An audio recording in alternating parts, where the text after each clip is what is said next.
The bass from Eclipse nightclub pulsed through Amara's bones like a second heartbeat, relentless, suffocating, impossible to escape.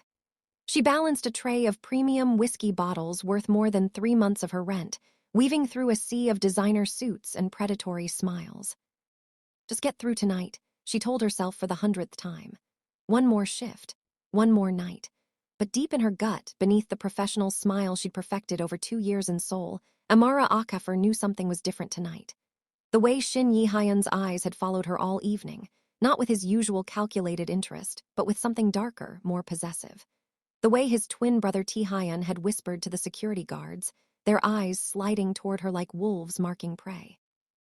Table 7 needs another round, her co-worker Mina hissed in passing, her face pale. And Amara, be careful. Yi-hyun's been drinking since 6. He's in a mood. Amara's stomach dropped. She knew what mood meant.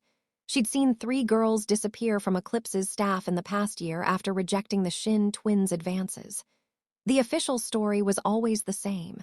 They'd quit suddenly, family emergencies, no forwarding address. But the whispered truth among the remaining staff painted a much darker picture. The Shin twins didn't accept the word no. She delivered the bottles to Table 7, a group of Japanese businessmen who at least kept their hands to themselves, and was heading back to the bar when a strong hand clamped around her wrist. Amara, Yi-hyun's voice was silk over steel. VIP room, now.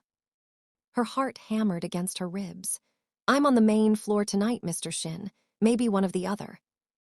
His grip tightened, thumb pressing into her pulse point hard enough to bruise. His handsome face, the kind that graced magazine covers and corporate billboards, twisted into something ugly. I said now. The surrounding noise seemed to fade. Amara was distantly aware of other staff members looking away, refusing to meet her eyes. No one would help. No one ever helped when it came to the Shin twins. She had 2 choices. Make a scene in front of hundreds of wealthy patrons, or follow him to the private room and hope she could talk her way out. Both options felt like walking into a trap, with eyes wide open. Of course, Mr. Shin, she heard herself say, voice steady despite the terror clawing up her throat. Let me just put away this tray. Leave it. He pulled her through the crowd with proprietary confidence, his twin brother Tae-hyun materializing beside them like a shadow. They flanked her on both sides as they climbed the stairs to Eclipse's exclusive 3rd floor, where Korea's elite bought privacy with black cards and blind eyes. The VIP room was all black leather and mood lighting, designed for seduction or coercion, depending on who you asked. The door clicked shut behind them with the finality of a closing cell. Amara's mind raced through her options. The room had no windows, 1 door, 2 men between her and freedom, each easily 6 feet tall and gym-sculpted. Do you know how long we've been patient with you? Yi-hyun circled her slowly, predatory. 6 months of polite dinner invitations, expensive gifts you keep returning, job promotions you decline. I've been very grateful for the opportunities, she started, but Tae-hyun cut her off with a laugh. Grateful? He poured 3 glasses of whiskey, though Amara had no intention of drinking anything in this room. You've been insulting. Do you know how many women would kill for our attention? Then perhaps you should pursue one of them, Amara said carefully, keeping her voice respectful but firm. I'm honored, truly, but I'm not interested in dating right now. I'm focused on my career. Your career? Yi-hyun's laugh was sharp. Serving drinks, teaching English to school children, that's the career you're protecting. He moved closer, and Amara instinctively stepped back until her spine hit the wall. Trapped? We could give you everything, he continued, voice dropping to an intimate whisper that made her skin crawl. Gangnam penthouse, designer wardrobe, you'd never have to work another day in your life. All you have to do is... Stop playing hard to get, Tae-hyun finished, setting down his glass with deliberate precision. We're offering you a life most women only dream about. The respectful rejections were charming at first, but now they're just irritating. Amara's pulse thundered in her ears. She'd heard this script before from men in Lagos, from men in Seoul, from men everywhere who believed money could buy consent. But the Shin twins were different. They weren't just entitled rich men. They were dangerous, entitled rich men. "I need to get back to work," she said, moving toward the door. "My manager will." Yi Hyun's arm shot out, blocking her path. "Your manager works for us. Everyone in this building works for us. You work for us. And you've been very generous employers. Then show some gratitude." It happened fast. One moment Yi Hyun was in front of her. The next his hand was tangled in her braids, yanking her head back, his mouth descending toward hers with the inevitability of a guillotine blade. Amara's body moved on pure instinct, the self-defense classes her father had insisted on before she left Nigeria, the survival skills learned from growing up as the oldest of 4 in a rough neighborhood. Her palm connected with Yi Hyun's face, with a crack that echoed through the room like a gunshot. The world stopped.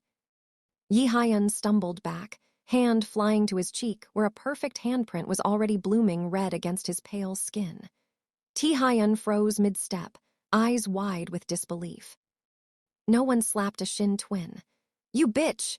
Yi Hyun lunged forward, but Amara was already moving.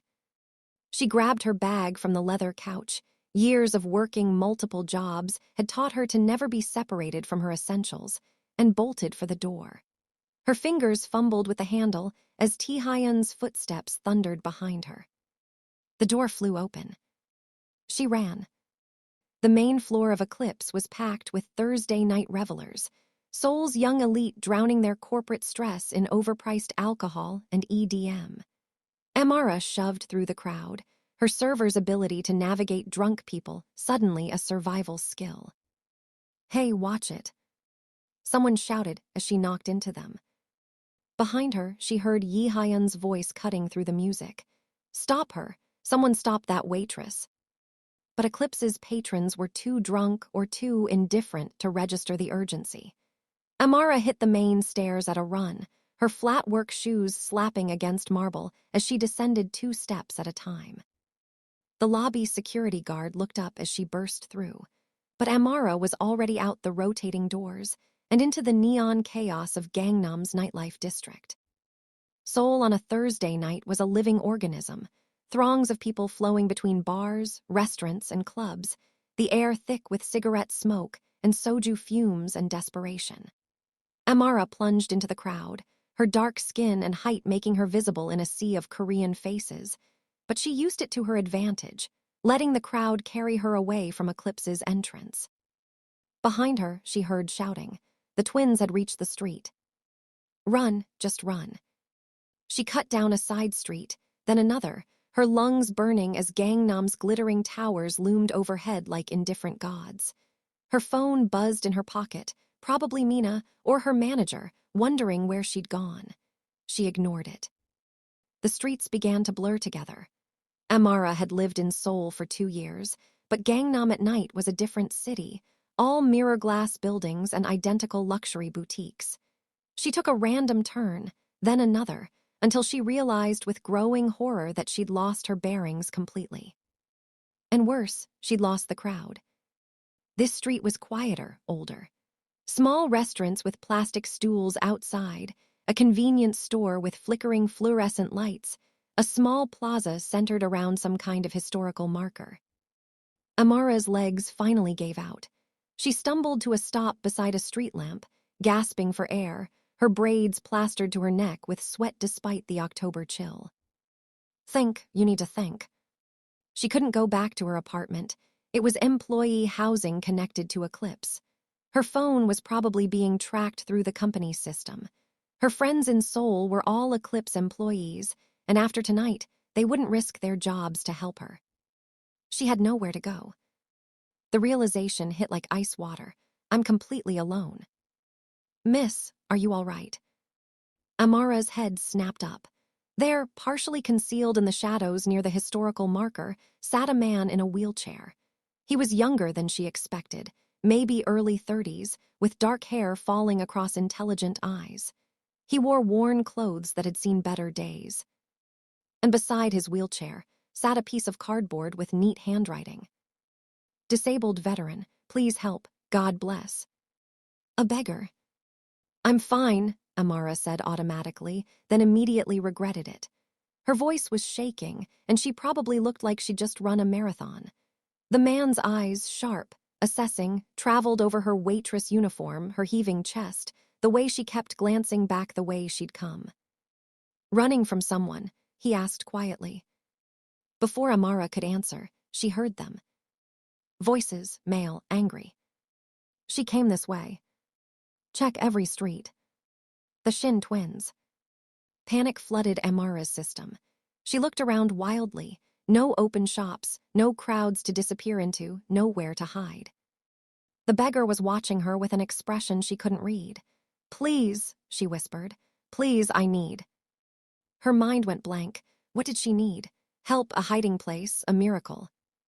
The voices were getting closer. And then, without thinking, without planning, driven by pure desperate instinct, Amara did something completely insane. She dropped to her knees in front of the wheelchair, grabbed the stranger's face in both hands, and kissed him. For a heartbeat, the stranger went completely still, surprise freezing him in place. Then, to Amara's shock, he responded. His hand came up to cup the back of her head, fingers threading through her braids with unexpected gentleness. His lips moved against hers with practiced skill, transforming her desperate assault into something that looked startlingly real. The kiss lasted maybe 5 seconds. But in those 5 seconds, Amara's entire world shifted. When they finally broke apart, the beggar's dark eyes were locked on hers with an intensity that made her forget, just for a moment, that this was fake. That she'd just kissed a complete stranger to avoid being caught by dangerous men. Boyfriend? He asked quietly, lips barely moving. Amara nodded frantically. Please. His expression hardened into something resolved. Then sell it. He pulled her closer, positioning her so she was practically in his lap, scandalous for public Seoul, but that was the point. His arms wrapped around her waist possessively, his face buried in her neck like they were lovers having a private moment. Don't look up, he murmured against her skin. Let them come to us.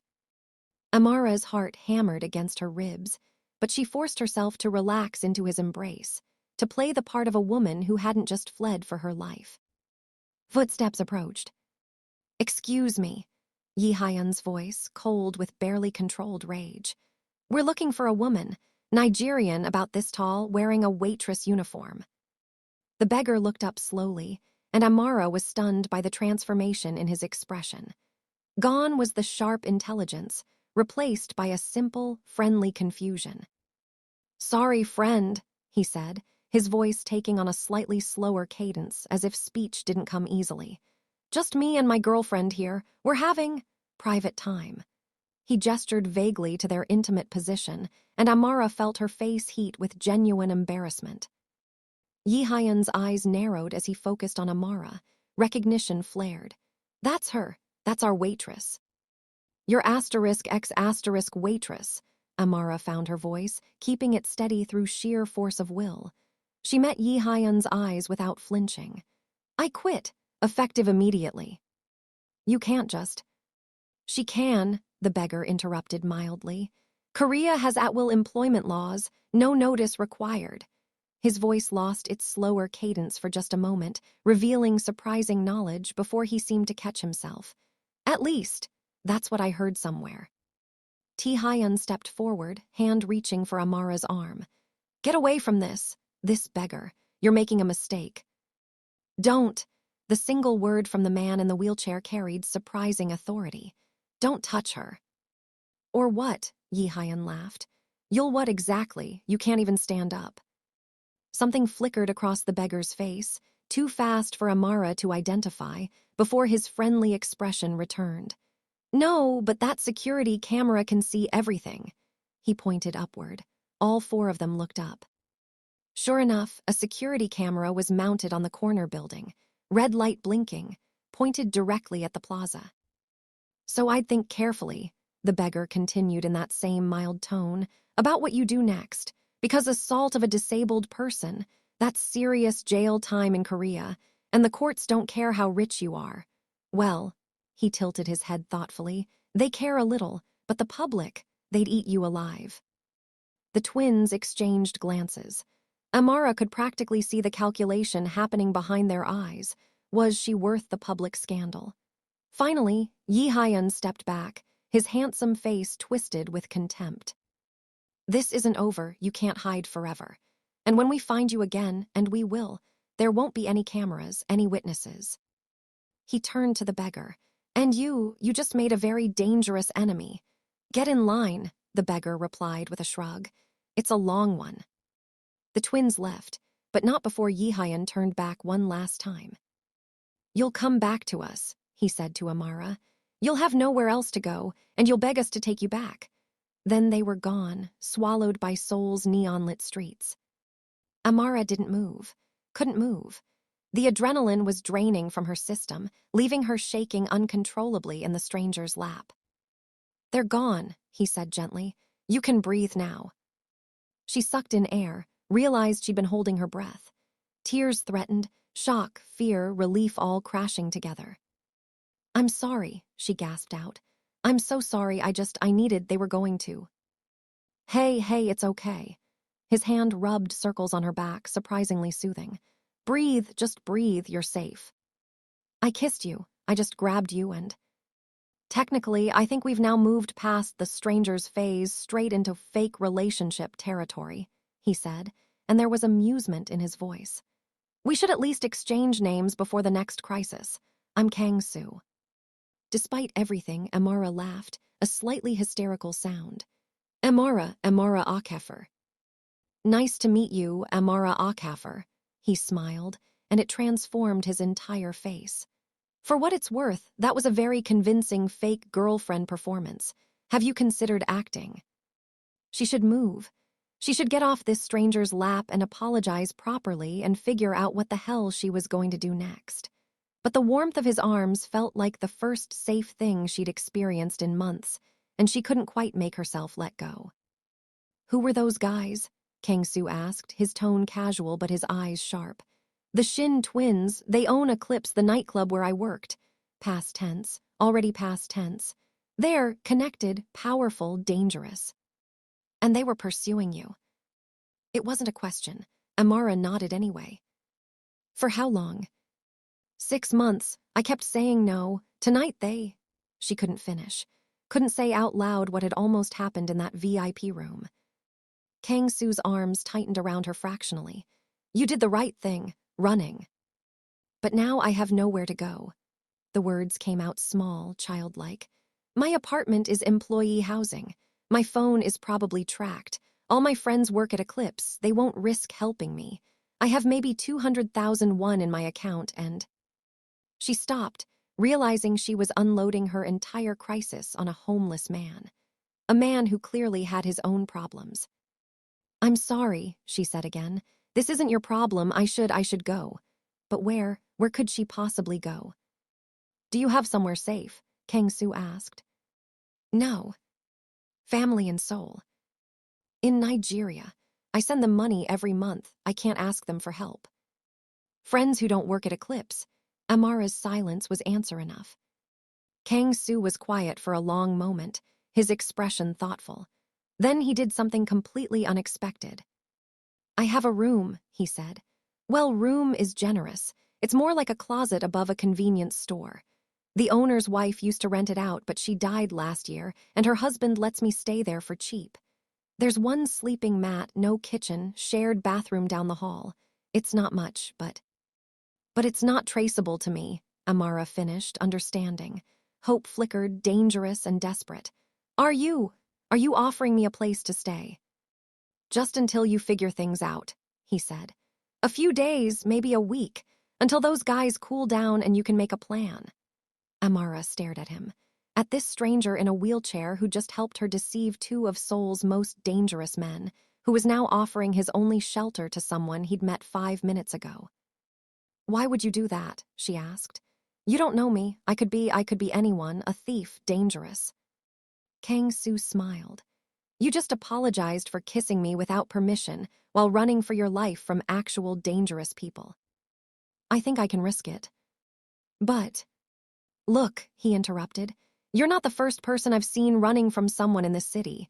Seoul can be harsh, especially for people who don't fit the mold.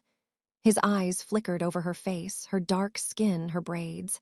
I'm guessing you know that already. Amara did. 2 years in Korea had taught her exactly how it felt to always stand out, to be stared at, to be other. Plus, Kang Soo continued, you chose to hide by kissing a disabled beggar instead of, say, running into one of those expensive boutiques for help. That says something about your character, or your desperation. Either way, he shrugged, I think we can manage a few days without killing each other. It was insane. Absolutely insane.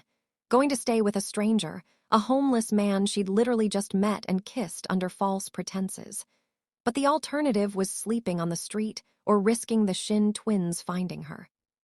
Just for a few days, Amara heard herself say, until I figure out what to do. Just for a few days, Kang Soo agreed. Neither of them knew they were lying. Neither of them knew that a few days would change everything. Don't miss what happens next. Subscribe to Novatelli's TV for what happened next, where Amara discovers that her mysterious rescuer might be hiding secrets even bigger than her own. Like if you're hooked already. Speech balloon comment, would you have kissed the stranger? Bell subscribe for more. The convenience store was called Lucky Mart, which Amara found darkly ironic given her current circumstances.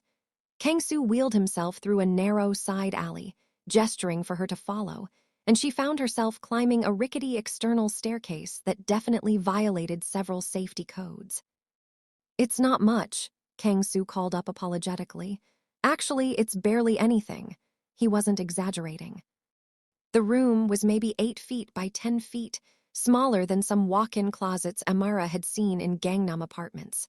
A single sleeping mat rolled up in the corner, one small window overlooking the alley, a hot plate on an upturned crate, clothes hanging from nails in the wall, a mini fridge that hummed ominously. It was the saddest living space Amara had ever seen. It was also, currently, the safest place in Seoul. Bathrooms down the hall, shared with 3 other rooms, Kang Soo explained, somehow maneuvering his wheelchair through the impossibly narrow doorway. Water's usually hot in the mornings. There's a shower schedule on the door. Don't deviate from it or Mrs. Kim in 3B will make your life hell. Amara stepped inside, and the door barely closed behind her. With both of them in the space, there was maybe 2 feet of clearance. This was insane, completely insane. I'll take the floor, Kang Soo said immediately, reading her expression. You take the mat. I'm used to sleeping in the wheelchair anyway. I can't. You can't sleep in a wheelchair all night. I've done it for months. One more night won't kill me. They stared at each other in the dim light from the single bare bulb. The absurdity of the situation finally hit Amara all at once. She was standing in a tiny room with a homeless man she'd kissed 30 minutes ago, about to spend the night, with nowhere else to go and no plan beyond survive. She started laughing. It bubbled up from somewhere deep, hysterical and uncontrollable. Kang Soo watched her with concern until he apparently caught the contagion, because suddenly he was laughing too, great gasping laughs that shook his shoulders. This is insane, Amara managed between giggles. This whole night is insane. I got kissed by a beautiful stranger and now she's moving in, Kang Soo agreed, wiping his eyes. It's been a weird Thursday. I assaulted a billionaire and became homeless in the same hour. I think I win. Technically, you're not homeless. You're temporarily unhoused, staying with a friend. We're not friends. We literally just met. We kissed. That's basically third base in conservative Korea. Amara laughed harder, and it felt good. Felt like releasing something toxic that had been building in her chest for months. When the laughter finally subsided, they were both breathless, the tiny room feeling slightly less suffocating. Thank you, Amara said seriously. Really, I don't know why you're helping me, but thank you. Kang Soo's expression softened. Everyone needs help sometimes. I've been there desperate, scared, nowhere to turn. Someone helped me once. I'm just paying it forward. There was a story there. Amara could feel it, layers beneath the surface of this strange man who quoted employment law while pretending to be a simple beggar. But tonight wasn't the night to ask. So, Kang Soo said, breaking the moment, ground rules, you take the mat, I take the wheelchair. Door stays unlocked, emergency exit, plus you need to feel safe. I go out during the day to work. He gestured vaguely at his begging cardboard. You're welcome to come and go as you please, but avoid Gangnam for obvious reasons. And, he paused, considering, try not to answer the door if someone knocks. Mr. Cho downstairs is nosy. Okay, Amara nodded. And I'll pay rent, once I figure out my bank situation and find a new job. We'll worry about that later. First 48 hours are free, he smiled. After that, I'm charging you in cooking lessons. That hot plate and I are enemies. Despite everything, Amara smiled back. Deal. The floor-to-ceiling windows of the executive suite overlooked all of Seoul, a glittering empire of lights and ambition. Park Hyun-woo stood before those windows in a custom Italian suit worth more than most Koreans made in a year, phone pressed to his ear. Hyung, this is insane, his brother Jin-ho's voice crackled through. You've been sitting in that plaza for 3 weeks. 3 weeks. The board is asking questions. Mother is having a nervous breakdown, and you're pretending to be a disabled beggar. Homeless veteran, Hyun-woo corrected mildly. The details matter. The details are you've lost your goddamn mind. Hyun-woo smiled at his reflection in the darkened window. At 33, he was Seoul's youngest self-made billionaire.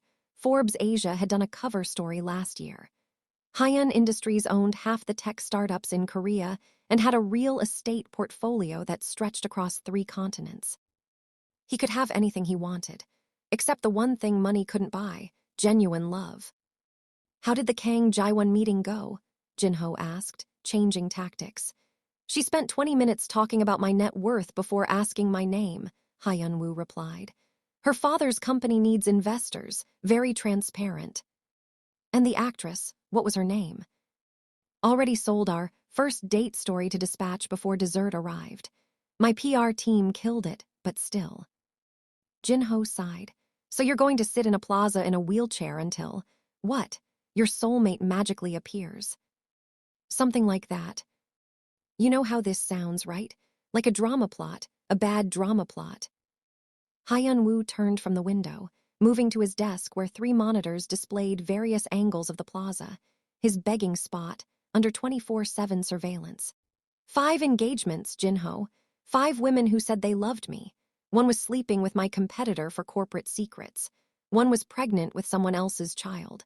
One tried to get me to sign over half my assets before the wedding. One was actually still married. Okay, I get it. You've had bad luck. It's not luck, it's that they never saw me. They saw Park Hyun-woo, CEO, the portfolio, the penthouse, the money. His voice hardened. I need to know if real love even exists, if someone can choose me with nothing to offer but myself. So you fake a disability and beg for change. The wheelchair was Mother's idea, actually. Oh God, she's encouraging this. She said if I wanted to truly understand humility, I should experience life from the bottom. Hyun-woo smiled. Though I suspect she also wants grandchildren, and figures any woman willing to marry a disabled beggar will produce strong-willed offspring. Your family is insane, says the man who proposed to 3 women in 1 year. That's different, I'm a romantic. You're impulsive, there's a difference. Jin-ho laughed despite himself. Fine, so when does this social experiment end? Hyun-woo looked at the monitors showing his empty wheelchair under the street lamp. When I find her, or when the board votes me out for neglecting my duties, whichever comes first. And if you find someone, then what? Surprise, I'm actually a billionaire. That won't blow up in your face at all. I'm working on that part. You're going to get hurt, little brother. I've been hurt by lies built on money, Hyun-woo said. Maybe it's time to try truth built on nothing. He ended the call and returned to the window, staring out at the city he'd conquered by 30. Somewhere out, there was a woman who could love him without the empire. He just had to find her. Kang Soo, who was actually Park Hyun-woo, though Amara had no idea, watched as she unrolled the sleeping mat with careful precision. Everything she did had that same quality: deliberate, efficient, graceful despite the cramped space. She'd taken off her waitress uniform jacket, revealing a simple tank top beneath. Her arms were toned, years of carrying heavy trays, he guessed. Her braids fell past her shoulders, and when she moved, they swayed like dark water. She was beautiful. But more than that, and this was what had made him break character when those men threatened her, she'd been terrified but still stood her ground. Had apologized for kissing him even while running for her life. Had asked if she was imposing when accepting shelter. In his experience, desperate people took what they could get and rarely said thank you. Amara was different. "So," she said, settling onto the mat and pulling the thin blanket up to her chin. "Disabled veteran, can I ask what happened? Or is that too personal?" Hyun-woo had prepared for this question, had rehearsed it. "IED in Afghanistan. I was part of the KAT-USA program, Korean soldiers supporting U.S. forces. Explosion damaged my spine." He'd researched it thoroughly, knew enough to sell the lie. "I can feel my legs but can't support weight for more than a few minutes without collapsing." All lies. His legs worked perfectly fine. But he'd practiced sitting for hours, learned to move like someone with limited mobility, studied the way disabled veterans carried themselves. He hated lying to her. But he needed to know if she was real. "I'm sorry," Amara said. "That must have been terrifying." "It was a long time ago." He shifted in the wheelchair, making it creak authentically. "You learn to adapt, find a new normal." "Is that why you're—" She gestured around the tiny room. "Homeless," he smiled without humor. "Veteran services in Korea aren't great if you're not well connected. My family." He'd prepared this too. "They didn't take it well, the injury. They saw it as shame." Very traditional thinking, a son who can't carry on the family legacy. "So I left. Been on my own for a few years now." More lies. His family was probably having champagne in their Hanamdong mansion right now, watching his surveillance feeds with entertainment. But the story worked. He could see empathy bloom in Amara's eyes. "That's horrible," she said. "Family should support you no matter what. Says the woman sending money to Nigeria every month." She smiled. "That's different. They need it. 3 younger siblings, all in school. Parents died when I was 19, car accident. I became head of household overnight." "Is that why you came to Korea? Teaching English pays better here than in Lagos. I can send home 5 times what I'd make there." She pulled the blanket tighter. The plan was 2 years, save money, go home and start a restaurant. Traditional Nigerian food with a modern twist. "What happened?" "Seoul happened. It's expensive. And every time I save enough, someone back home needs school fees or medical bills, or—" She laughed, but it was bitter. "I've been here 2 years and I'm further from my dream than when I started." Hyun-woo Kang Soo, he reminded himself, felt something twist in his chest. "Why a restaurant?" Her whole face transformed when she smiled. "Food is love. That's what my mother always said. Every meal is a chance to show someone they matter, that they're worth the time, the care, the attention." She looked embarrassed suddenly. "That probably sounds stupid." "No," he said honestly. "It sounds beautiful." They fell into comfortable silence. Outside, Seoul's night sounds filtered through the window, distant traffic, someone's TV, the hum of the convenience store sign. "Kang Soo," Amara's voice was quiet, sleepy. "Ahem. Why did you help me tonight? Really?" He could have given her the prepared answer, paying it forward, helping those in need, basic human decency. But in the dim light of this tiny room, with this woman who'd run into his life like fate itself, he found himself saying something true. "Because you looked at me like I was a person, not a wheelchair, not a beggar, not someone to pity or ignore. You looked at me like I was someone who could help, like I mattered." He paused. "Not many people do that." Amara was quiet for so long he thought she'd fallen asleep. Then, "You do matter, Kang Soo. You saved my life tonight. That matters a lot." Something shifted in the room. A subtle change in the air. in the space between them. Hyun-woo realized with stunning clarity that this was a mistake. Not the experiment, not the disguise, but this woman. He was supposed to find someone genuine, test them, reveal his identity once he was certain. But he'd only known Amara 3 hours, and already he could feel himself falling. This was dangerous. This was exactly what he'd been looking for. This was going to destroy them, both if she ever learned the truth. "Good night, Amara," he said quietly. "Good night, Kang Soo." Neither of them slept much that night. Amara woke to sunlight streaming through the tiny window and the smell of instant coffee. She blinked groggily, momentarily disoriented. This wasn't her apartment. Where was? Everything from last night crashed back. The assault, the escape, the kiss, the stranger. She sat up quickly, clutching the blanket, and found Kang Soo exactly where he'd promised to be. Still in his wheelchair by the window, 2 cups of instant coffee steaming on the makeshift crate table. He looked exhausted, dark circles under his eyes, hair mussed, but he smiled when he saw her wake. "Morning, coffee's terrible but it's hot." He wheeled closer, offering her a cup. "Sleep okay?" "Better than I should have, given." She gestured vaguely at everything. "Did you sleep at all?" "Some, I'm used to it." He sipped his coffee. "There's a bathhouse 2 blocks from here, 30001 for a shower if you need one. And he looked embarrassed. "I grabbed your size in clothes from the convenience store. Mr. Cho has a small section. It's not fancy, but..." He gestured to a plastic bag containing track pants, a t-shirt, and basic toiletries. Amara felt her throat tighten. "You didn't have to. You can't walk around Seoul in a nightclub uniform. People will remember." He was right, practical. "Consider it a loan. Pay me back when you're on your feet." She took the bag, fingers brushing his. "Thank you." Their eyes met and held for a moment too long. Then Kang Soo cleared his throat and wheeled back. "So, game plan for today. You should probably avoid using your phone. If those guys put a trace on it, they'll find you. Use the PC cafe down the street if you need internet. Cash only for everything." And he hesitated. "Stay away from anywhere Gangnam adjacent." "Those twins have reach." "What about you?" Amara asked. "You're going back to the plaza. What if they come looking for you?" "They won't. I'm beneath their notice." He smiled, but there was something sharp in it. "Rich people don't see poor people as threats. I'm just a beggar who got lucky with a brave girlfriend. They'll forget about me in a day." He was wrong about that.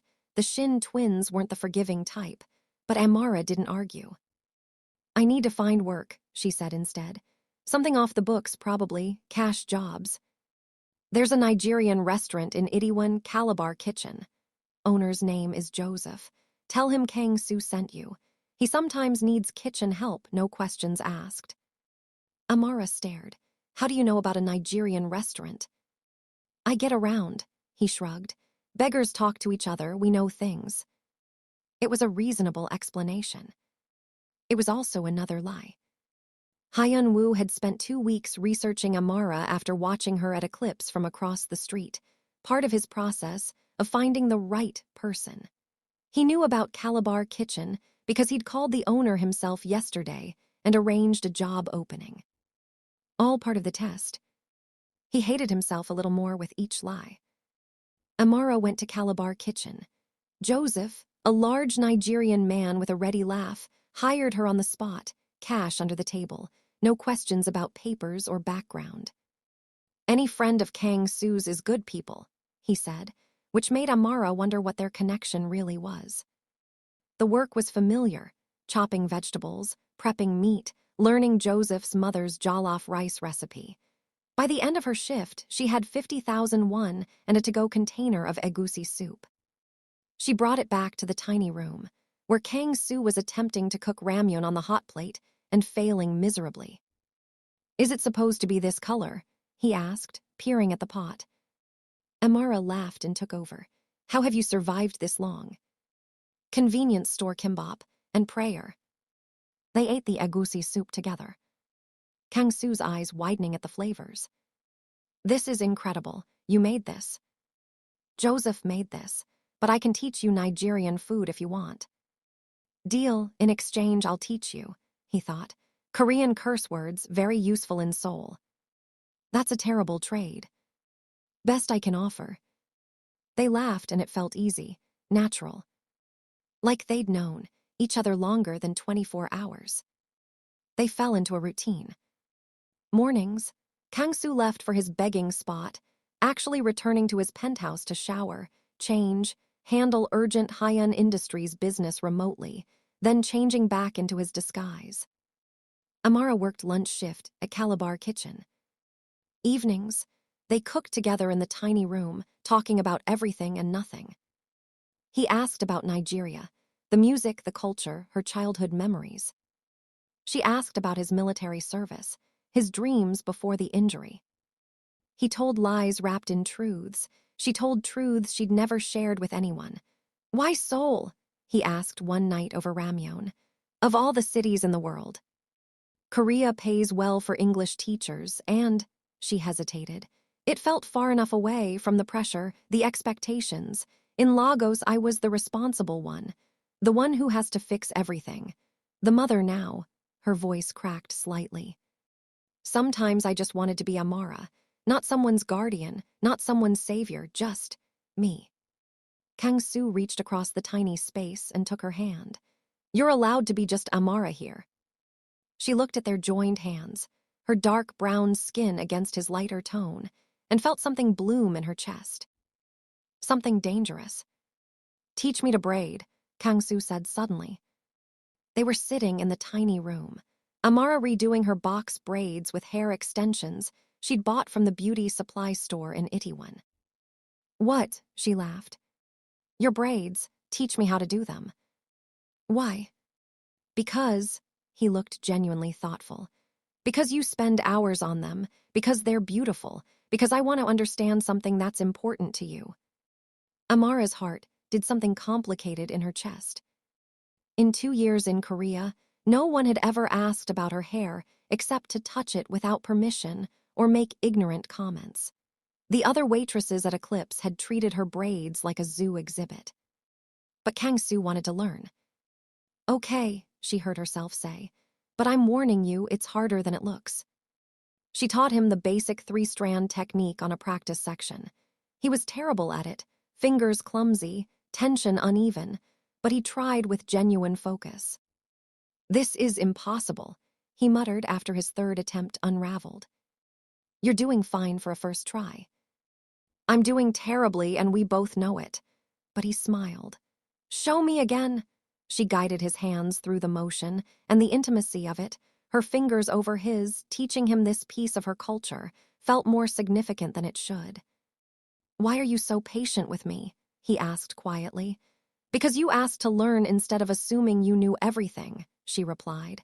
That's rarer than you'd think. Their eyes met, and the air in the tiny room shifted. Amara. Kang Soo. They spoke at the same time, then laughed awkwardly. You first, he said. She bit her lip, gathering courage. Staying here, it was supposed to be temporary, just a few days until I figured things out. And, his voice was careful, neutral. And I don't want to impose. I've been here almost a week. You've been sleeping in that wheelchair. I told you, I'm used to it. You shouldn't have to be used to it. She met his eyes. Let me find another place. I'm getting paid now. I can afford a gasiwan or... No. The word came out sharper than he intended. Kang Soo, Hyun-woo, felt panic flash through him. She was leaving. The test wasn't complete. He needed more time to be certain she was genuine, to build the foundation before revealing the truth. At least, that's what he told himself. The truth was simpler and more terrifying. He didn't want her to go. I mean, he softened his tone, those guys might still be looking for you. It's safer here, at least another week or 2. But your space is better with you in it, he said honestly. Besides, you cook. Do you know what I was eating before you showed up? Sad ramyeon and regret. She laughed despite herself. That's a terrible reason to let me stay. It's the best reason. Food is love, remember? You said that. He wheeled closer. Stay, please, we're good roommates. We have a system. And he caught himself before saying too much. I like having you here. The confession hung between them. I like being here, Amara admitted quietly. Which is crazy because this room is tiny, and we have to share a bathroom with 3 other people, and I'm sleeping on a floor mat. But I feel safer here than I have anywhere in Seoul, she smiled. You make me feel safe. Something in Hyun-woo's chest cracked open. This was the moment. The moment he should tell her the truth. That he wasn't really disabled, wasn't really poor, wasn't really the simple man she thought he was. But if he told her now, she'd leave. Think he'd been playing with her, testing her like some kind of social experiment. Which, a cruel voice reminded him, was exactly what he was doing. Then stay, he said instead. As long as you want. Okay, she whispered. Neither of them acknowledged that. As long as you want was beginning to sound dangerously like forever. The lies are building, but so are the feelings. What happens when Amara meets Hyun-woo's family without knowing who they really are? Subscribe to Novatelli's TV. Smash that like button if you're already shipping them. Speech balloon comment. Should he tell her the truth now or wait? Bell subscribe. The family tests are coming and they're brutal. Write share with someone who loves romantic drama. The knock on the door came at 11 p.m. Amara and Kang Soo froze mid-conversation, eyes meeting across the tiny room. They'd been laughing about something. She couldn't even remember what now, but the sound died in her throat. Another knock, harder. Kang Soo, you in there? A male voice, rough with alcohol. Need to talk to you, man. Kang Soo's expression shifted, became harder, more alert. Mr. Park from 2A, he said quietly to Amara. Harmless drunk but persistent. He wheeled to the door, opened it just a crack. It's late, Hyung. What do you need? Saw you had a girl go up earlier. Mr. Park's words slurred together. She's still here. Heard you two laughing and thought maybe you'd want to come down for soju. Bring your girlfriend. The word girlfriend hung in the air. They hadn't discussed what they were, what this was. 10 days of living together, growing closer but never defining it. She's sleeping, Kang Soo lied. Maybe another time. Come on, don't be like that. I'm celebrating, got my disability check finally. Wanna share the wealth. More insistent knocking. Just one drink. Amara made a decision. She stood, crossed the small space, and appeared beside Kang Soo at the door. Hello, Mr. Park, she said warmly. I'm Amara, Kang Soo's girlfriend. The word felt strange and right on her tongue. Mr. Park's eyes widened. Clearly he hadn't expected to see her, or hadn't expected her to be black, or both. But his surprise quickly melted into a friendly, drunk smile. Oh, so it's serious. Look at you, Kang Soo, finally got yourself a woman, he laughed. Pretty one, too. How'd a guy like you, he gestured vaguely at the wheelchair, land someone like her? Kang Soo's jaw tightened, but before he could respond, Amara slipped her hand into his. He's kind, she said simply. Kindness is rare. Beautiful is easy to find. Mr. Park blinked, processing this through his soju haze. Then he grinned wider. Ah, you got a smart one. Keeper Kang Soo, she's a keeper. After they finally got rid of Mr. Park with promises to join him for drinks later in the week, Kang Soo closed the door and turned to Amara. Girlfriend? He asked. Amara's heart hammered. I mean for appearances. He seemed like he wouldn't leave until... Amara. She stopped, met his eyes. Did you mean it? Kang Soo asked. Or was it just for show? This was dangerous territory. They'd been circling around it for days. The accidental touches that lingered, the conversations that stretched past midnight, the way they'd unconsciously started sleeping closer to each other on the mat. She'd convinced him to share it on day 7, claiming he'd get sick sleeping upright. I don't know, she admitted. What are we, Kang Soo? He was quiet for a long moment. Then, what do you want us to be? Her breath caught. I want something real, but I don't know if we can have that. I don't even know how long I can stay in Korea now. I have no visa sponsor, no legal job. Forget logistics for a second. He wheeled closer, and in the tiny space they were inches apart.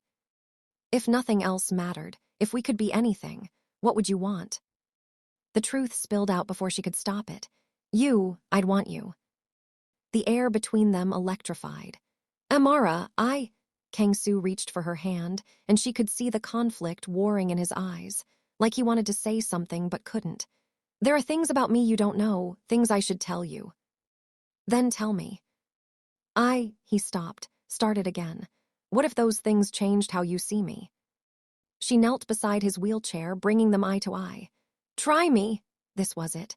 Hyun-woo knew he should confess everything. The lies, the deception, his real identity. Come clean before this went any further. But looking into Amara's eyes, warm, trusting, full of something that looked dangerously like love, he couldn't do it. Coward, his conscience whispered. I'm afraid, he said instead, the only truth he could offer. I'm afraid of losing this, losing you. You won't, she promised. I'm not going anywhere. He cupped her face with his hand, thumb brushing across her cheek. I'm falling for you, and I know it's fast and crazy and we barely know each other, but… I'm falling for you too, she interrupted. So I guess we're both crazy. They stayed like that for a heartbeat, foreheads touching, breathing the same air. Then Kang Soo closed the distance and kissed her, not desperate like that first night, not performative for threatening strangers. Real, soft, perfect. When they finally broke apart, both breathless, Amara whispered, So, boyfriend. Girlfriend, he confirmed. Neither mentioned that their relationship was built on lies he wasn't ready to confess. Neither acknowledged the foundation was already cracking. He kissed her. Minjae Park stared at the surveillance footage on the laptop, equal parts delighted and horrified. Oh my God, he actually kissed her. This isn't just an experiment anymore, he's falling for her. Around the family dining table, the Park family watched their youngest son brother through hidden cameras they'd helped him install. Mrs. Park, elegant, sharp-eyed, currently wiping tears. She called him her boyfriend, did you hear? He's kind, kindness is rare. Mr. Park, distinguished, thoughtful. She defended him to a drunk stranger without hesitation. Interesting. Jinho, Hyun-woo's oldest brother, 36, charming. This is a disaster. He's going to get hurt. We should end this now. No, Mrs. Park's voice was firm. We proceed with the tests as planned. If she's genuine, she'll pass. If she's not, her expression hardened. Better he finds out now than after marriage number 6. Junho, second brother, 34, analytical. I'm still uncomfortable with this. We're essentially catfishing this poor woman. We're protecting our brother, Minjae interrupted. 5 engagements, Junho Oppa, 5. Each one broke him a little more. The last one, she stopped, remembering. He didn't leave his penthouse for 2 months, just sat there staring at the wall. The family fell silent, remembering. Park Hyun-woo, brilliant, successful, wealthy beyond measure, brought to his knees by a woman who'd only loved his bank account. So we test her, Mrs. Park said decisively. Each of us approaches her separately, offers her wealth, status, escape from poverty. If she chooses Hyun-woo, the poor disabled beggar, over any of us, then we know she's real. And if she fails, Mr. Park asked, then we expose the truth before our son's heart is completely broken. Mrs. Park looked at the screen, where Amara and Hyun-woo were now sitting close together, talking quietly. I actually hope she passes. Look at him. He's happy. When was the last time we saw him genuinely happy? Never, Jinho admitted. Not since he became CEO, maybe not ever. Then we give her every reason to leave him, Mrs. Park said, and pray she stays anyway. The tests began with roses. Amara was walking back from Calabar Kitchen, her tips for the day tucked safely in her pocket, when a man stepped out of a sleek black car directly into her path. He was stunning, tall, impeccably dressed in a tailored suit, with the kind of face that belonged on magazine covers. Mid-30s, confident smile, holding the largest bouquet of red roses Amara had ever seen. Amara Okafor, he asked in perfect English. She stopped, immediately suspicious. Who's asking? My name is Park Jin-ho. He offered the roses. I've been hopping to meet you. Amara didn't take the flowers. How do you know my name? I make it my business to know interesting people. His smile was charming, practiced. And you, Amara, are very interesting. Nigerian woman working at Calabar Kitchen, living in, how should I put this delicately, reduced circumstances. Her blood ran cold. Are you with the Shin twins? God, no. He looked genuinely offended. Those thugs, please, I'm something much better, I'm your way out. Out of what? Poverty, struggle, that terrible little room above the convenience store. Jin-ho stepped closer, and Amara caught the scent of expensive cologne. I'm a businessman, Amara. Real estate, investments, international trade. I'm worth more money than you could spend in 3 lifetimes. Good for you, she said. Now if you'll excuse me, I want to offer you something. He held up the roses again. A better life, a penthouse in Gangnam, designer clothes, first-class travel anywhere you want to go, an allowance of 20 million won per month, that's about $17,000 USD. You'd never have to work again. Amara stared at him. In exchange for what? Your company, your time, he smiled. Companionship. Understanding dawned. You want to buy me? I want to provide for you, there's a difference. Jin-ho's voice was smooth as silk. You're a beautiful woman wasting yourself on a man who can't give you anything. I saw you with him, that beggar in the wheelchair. Kang Soo, is it? Her hands clenched into fists. Don't talk about him. Why, because you think he loves you? Jin-ho laughed, not cruel, but pitying. Amara, be realistic. What kind of future can he offer? He can't even walk. He lives in a room the size of a closet. He begs for money. He's kind. Kindness doesn't pay rent. Kindness doesn't get your siblings through university. Kindness doesn't make dreams come true. Jin-ho set the roses on a nearby bench, then pulled out a business card. I'm offering you everything you came to Korea for. Financial security. The ability to help your family. A chance at your restaurant dream. I'll fund it, full investment, you keep creative control. Amara's heart hammered. He was offering her everything she'd worked 2 years for, everything she'd sacrificed for. All you have to do, Jin-ho continued, is leave him. Divorce that beggar. Yes, I know about the marriage, very romantic, and choose me instead. Choose the life you deserve over the life you've settled for. The silence stretched. Amara looked at the roses, easily 100 stems, probably cost more than she made in a month. Looked at Jin-ho's expensive suit, his confident smile, his casual mention of millions of won. Then she thought of Kang Soo. Kang Soo, who'd offered her his only room without hesitation. Who'd learned to braid hair because it mattered to her. Who'd defended her to strangers. Who looked at her like she was precious instead of exotic. Who made her laugh, made her feel safe, made her feel seen. No, she said. Jin-ho blinked. I'm sorry. No, I don't want your money. I don't want your penthouse. I don't want you. Amara picked up the roses and thrust them back at him. And I don't want you talking about my husband like he's less than you just because he has less than you. Amara, be reasonable. I am being reasonable. Her voice rose. You think money makes you better than him. You know what Kang Soo has that you don't.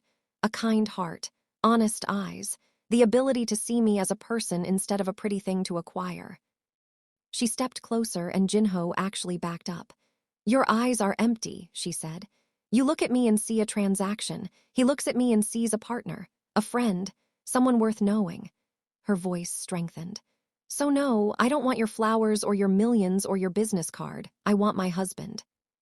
You're making a mistake. The only mistake would be choosing money over love. Amara turned to walk away, then paused. And for your information, Kang Soo is worth 10 of you, wheelchair or not. She walked away, head high, heart pounding. Behind her, Jin-ho watched her go with a smile playing at his lips. Then he pulled out his phone and texted the family group chat. She passed, moving to test 2. Jin-ho. Amara burst into the tiny room, breathless and shaking. Kang Soo looked up from the book he was reading, a worn copy of poetry he'd found at a street market. Actually, a first edition worth thousands that he'd deliberately weathered to look cheap. What's wrong? You look like you've seen a ghost. Worse, a rich man with roses. She explained the encounter, Jin-ho's offer, his insults about Kang Soo, her rejection. With each word, Hyun-woo felt his chest tighten with conflicting emotions. Pride that she'd passed, guilt that she'd been tested, fear that she'd somehow figure out the connection. 20 million won a month, he said carefully. That's a lot of money, Amara. I know. Could have changed your life, your family's life. I know that too. Then why? She crossed the small space and knelt in front of his wheelchair, taking both his hands in hers. Because money can't buy what we have, she said simply. That man, Jin-ho, he looked at me like I was something to purchase, like my love had a price tag. Her eyes were fierce. You never made me feel that way. From the first night you treated me with respect, like an equal, like someone worth knowing, not worth buying. Hyun-woo felt like he couldn't breathe. Amara. I don't care that we're poor, she continued. I don't care that this room is tiny or that we share a bathroom with 3 other people or that dinner is usually ramyun. I care that you make me laugh, that you listen when I talk, that you held me when I cried about my family last week, that you, her voice cracked, that you make me feel home for the first time since I left Nigeria. You mean that? His voice was barely a whisper, every word. He pulled her up into his lap. She'd gotten used to sitting there, their go-to position in the cramped space, and held her tight. I love you, he said into her hair. The words just came out, unplanned, true. Amara pulled back to look at him, eyes wide. What? I love you, Hyun-woo repeated, and damn the consequences, damn the lies, damn everything. In this moment, it was the truest thing he'd ever said. I know it's only been 2 weeks. I know it's crazy. But I love you, Amara Okafor, your strength, your kindness, your terrible jokes about my cooking. She laughed through sudden tears. They're not terrible, they're accurate. I love that you chose me over him, over everything he offered. I love. She kissed him, cutting off the words. When they broke apart, both breathless, she whispered against his lips. I love you too, my kind-hearted beggar. The word beggar landed like a knife in Hyun-woo's chest. Because he wasn't a beggar. He was probably richer than Jin-ho, his real brother, who'd just offered her millions. She loved a lie. But God help him, the feelings were real. Amara, he started, there's something I need to tell you. Knock, knock, knock. They both froze. Not again, Amara groaned. Kang Soo wheeled to the door, opened it cautiously. A well-dressed man in his 30s stood there, different from Jin-ho, but similar expensive aura. He held a thick manila envelope. Park Kang Soo, he asked formally. Yes. I'm attorney Park Hyun-woo. I represent an anonymous client who has a business proposition for your wife. Hyun-woo's blood ran cold. Test 2 was happening now. They were supposed to wait a few days between tests. But Jun-ho, his actual brother, was clearly improvising, seeing an opportunity. What kind of proposition? Amara asked warily, coming to stand beside Kang Soo. Jun-ho's eyes flickered over her, assessing, calculating. The kind that could change your life. May I come in? Jun-ho looked around the tiny room with barely concealed distaste, though he hid it behind professional courtesy. He set his expensive leather briefcase on the upturned crate that served as their table. I'll be direct, he said, pulling out papers. My client has been observing you, Ms. Okafor, your work ethic, your character, your situation. His eyes flickered to Kang Soo, and he's prepared to make you an offer. Another rich man wanting to buy my wife. Kang Soo's voice was hard. Tell your client she's not interested. With a due respect, sir, perhaps let her speak for herself. Jun-ho turned to Amara. This isn't what you think. My client is proposing a legitimate business arrangement, a contract marriage. Amara stiffened. I'm already married. To him, yes. Jun-ho gestured dismissively at Kang Soo. A marriage of convenience for visa purposes, if my information is correct. What I'm offering is a formalized arrangement with considerable benefits. He spread papers across the crate. Amara saw numbers, legal terms, clauses highlighted in yellow. 5-year contract, Jun-ho explained. You marry my client after divorcing your current husband, naturally. During those 5 years, you receive a penthouse apartment in Gangnam, 10 million won monthly allowance, health insurance, a trust fund that matures at the end of the contract worth 500 million won. That's approximately $425,000 USD. Amara's breath caught. 500 million won. That was more money than her entire family would make in their lifetimes. Additionally, Junho continued, my client will sponsor your siblings' education through university, all expenses paid. And he'll provide startup capital for your restaurant concept, full funding, no strings attached beyond the contract duration. What does he want in return? Amara asked, voice shaking. Companionship, social partnership. You'd attend events together, live in the same residence, present as a married couple publicly. What happens privately, he shrugged, is negotiable. Many contract marriages are platonic. This is insane, Kang Soo said. You're literally trying to buy her like property. I'm offering financial security, Junho corrected.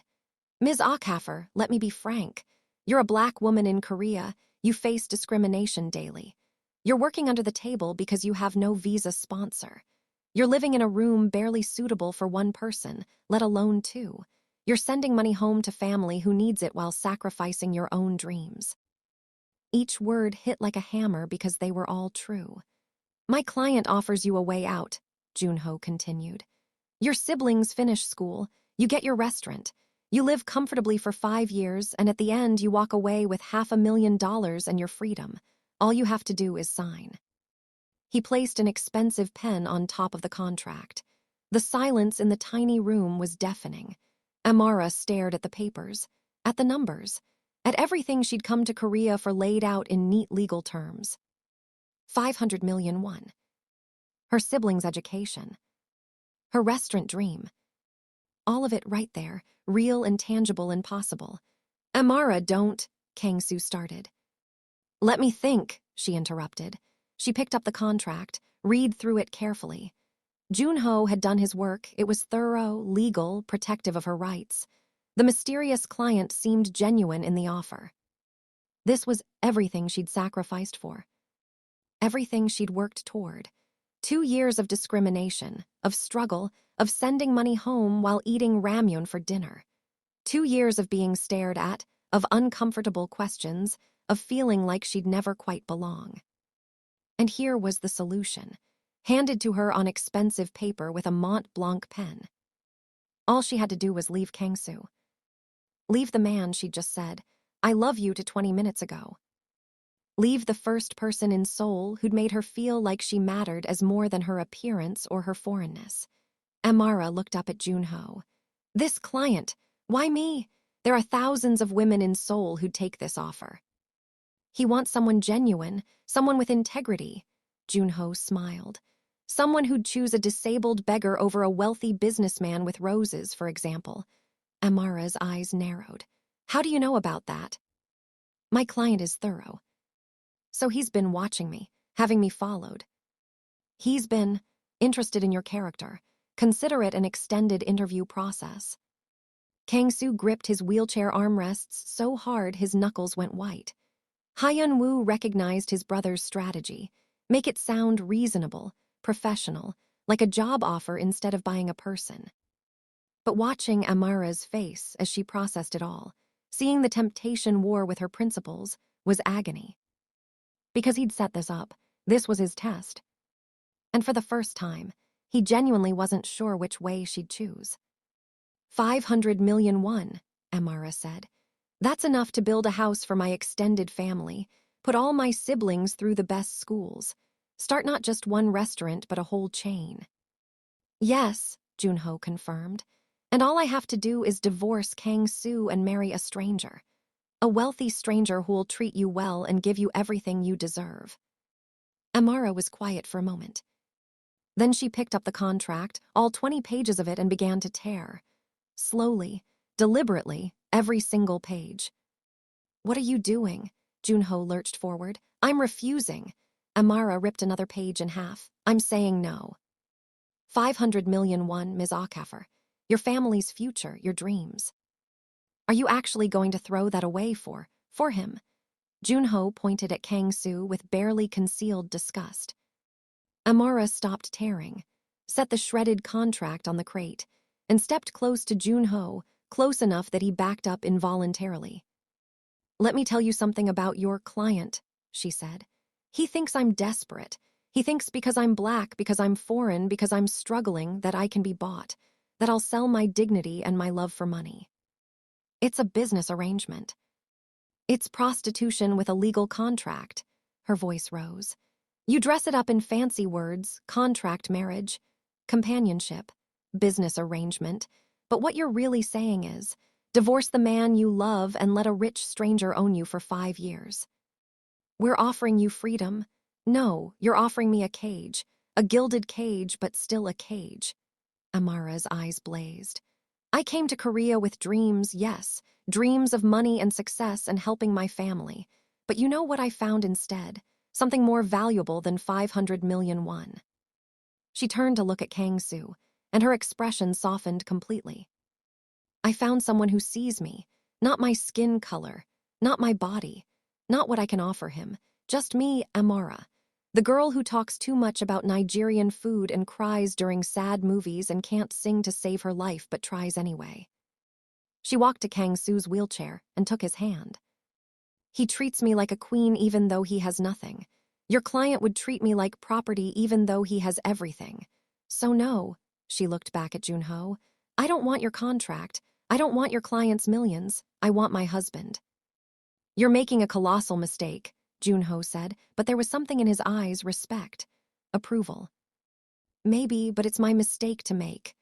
Amara pointed to the door. "Get out, and tell your client that I'm not for sale, not for 500 million won, not for any amount." Junho gathered his briefcase, paused at the door. "He thought you'd say that. He'll be pleased." "What?" But the attorney was already gone, leaving behind only shredded contract pages and a confused silence. The door closed. Amara and Kang Soo stared at each other. "Did he just say," Amara started. "That his client expected you to refuse," Kang Soo finished. "Yeah, that was weird." "Right, why make an offer expecting rejection?" Hyun-woo's mind raced. Junho had deviated from the script. They weren't supposed to hint that the tests were tests. His brother had made a mistake, or had he? "Maybe he's crazy," Kang Soo offered. "Rich people are often crazy." "That's true." Amara sank onto the sleeping mat, exhausted. "First roses, now contracts. What's next? Someone offering me a crown." "I wouldn't put it past these people." He wheeled closer. "Amara, you just turned down 500 million won." "I know." "Your siblings' education." "I know." "Your restaurant dream." "I know." She looked up at him, eyes fierce. "Why do you keep listing what I gave up? Are you trying to make me regret it?" "No, I'm trying to understand why." "I told you why. I love you." "Love doesn't pay rent." "Oh my God, you sound like Jinho now." Amara stood, suddenly angry. "Why are you doing this? Why are you trying to convince me I made the wrong choice?" Because he was a fraud. Because she'd chosen a lie over truth. Because when she found out who he really was, she'd realize she'd been played for a fool. Because he didn't deserve her sacrifice. "I just want you to be sure," Kang Soo said quietly, "that you won't regret choosing me."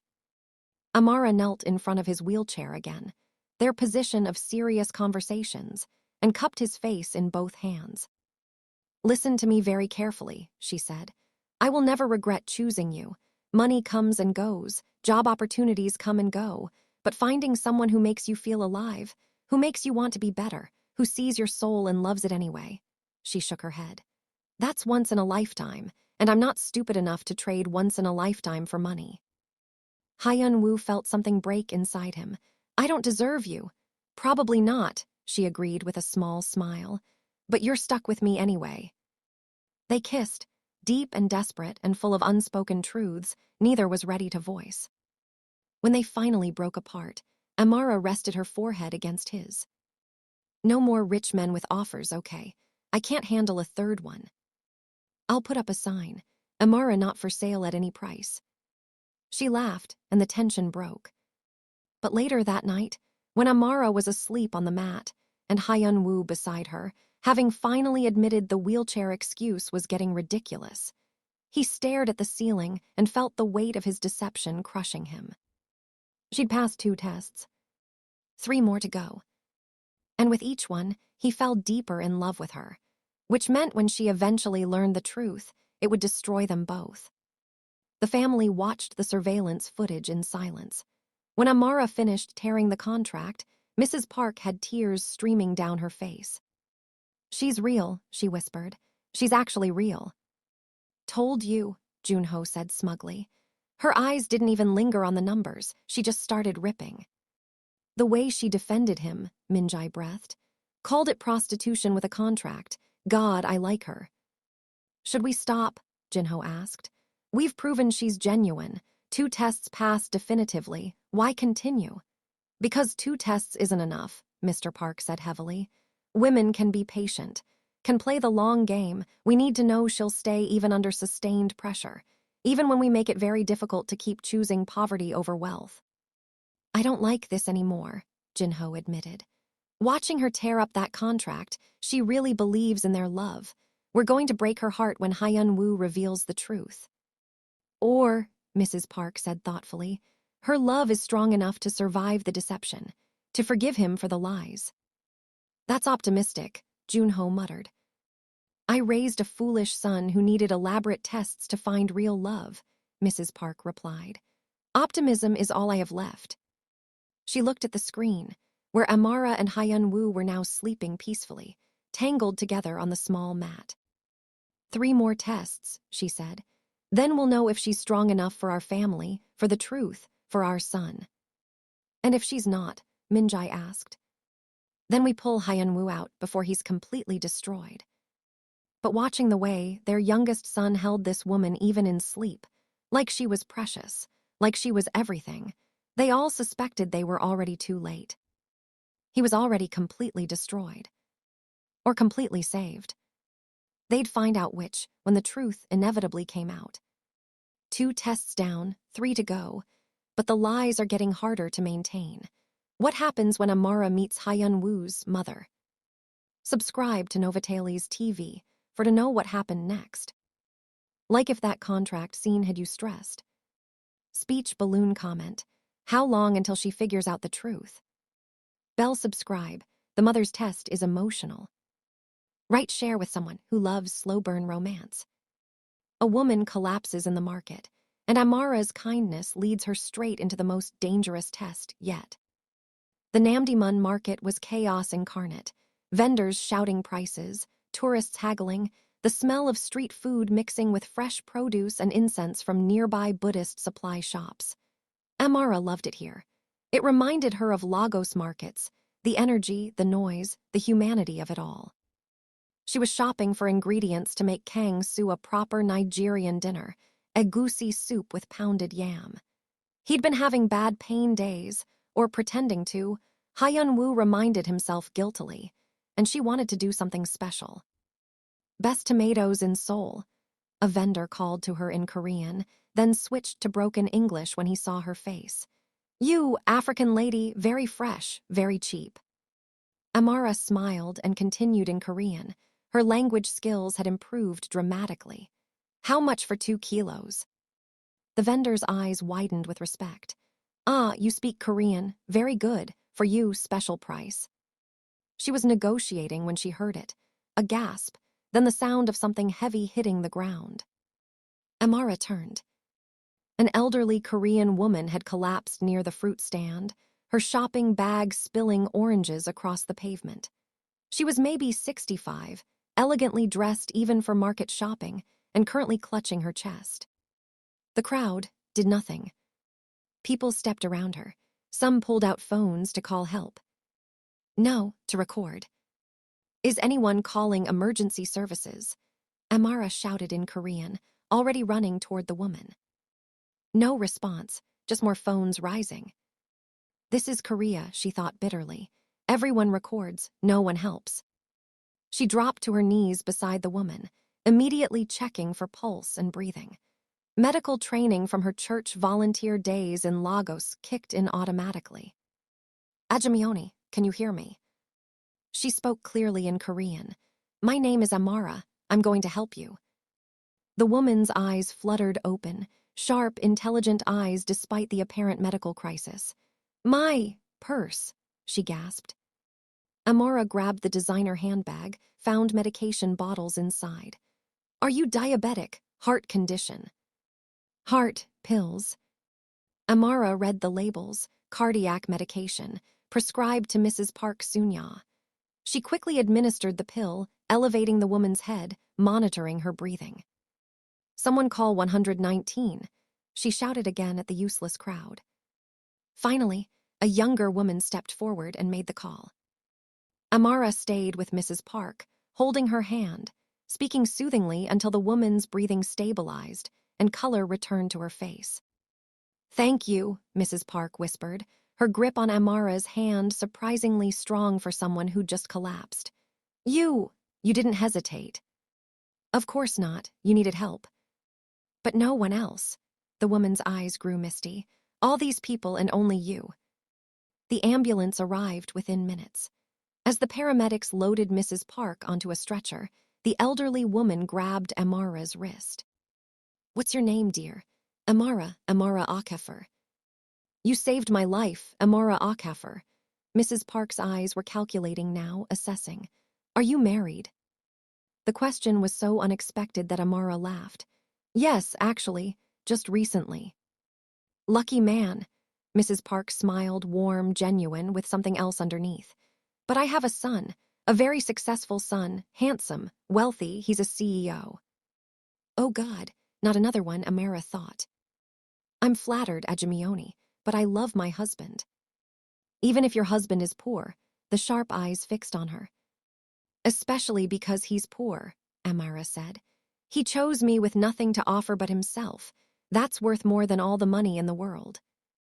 Mrs. Park's expression shifted, satisfaction, approval, it was hard to read. Very interesting, she murmured as the paramedics began wheeling her away. My son will visit to thank you properly. I'll make sure of it. That's not necessary. I insist, Mrs. Park called back. I owe you my life. He'll want to meet the woman who saved his mother.